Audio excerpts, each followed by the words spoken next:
Toutes ces mésaventures firent que je m'enfermais de plus en plus dans ma chambre et que je me mis à écrire pour de bon, attaqué par le réel sur tous les fronts, refoulé de toutes parts, me heurtant partout à mes limites. J'ai pris l'habitude de me réfugier dans un monde imaginaire et à y vivre, à travers les personnages que j'inventais. Une vie pleine de sens, de justice, de compassion.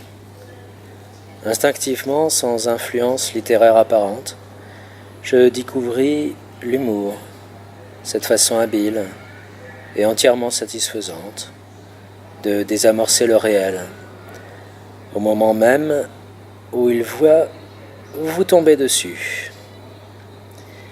L'humour a été pour moi, tout le long du chemin, un fraternel compagnonnage. Je lui dois mes seuls instants véritables de triomphe sur l'adversité. Personne n'est jamais parvenu à m'arracher cette arme, et je la retourne d'autant plus volontiers contre moi-même qu'à travers le « je » et le « moi », c'est à notre condition profonde que j'en ai.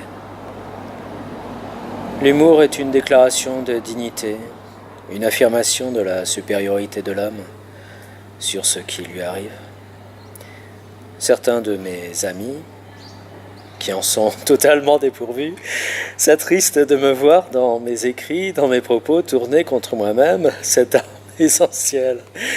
Ils parlent, c'est renseigné, de masochisme, de haine de soi-même, ou même, lorsque je mêle à ces jeux libérateurs, ceux qui me sont proches, d'exhibitionnisme et de muflerie. Je les plains.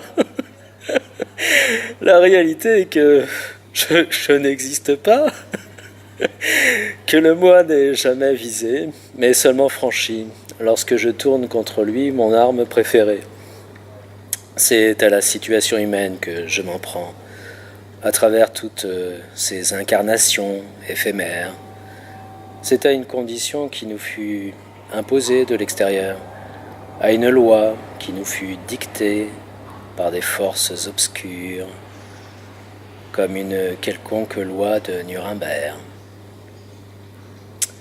Dans le rapport humain, ce malentendu fut pour moi une source constante de solitude, car rien ne vous isole plus que de tendre la main fraternelle de l'humour à ceux qui, à cet égard, sont plus manchots que les pingouins.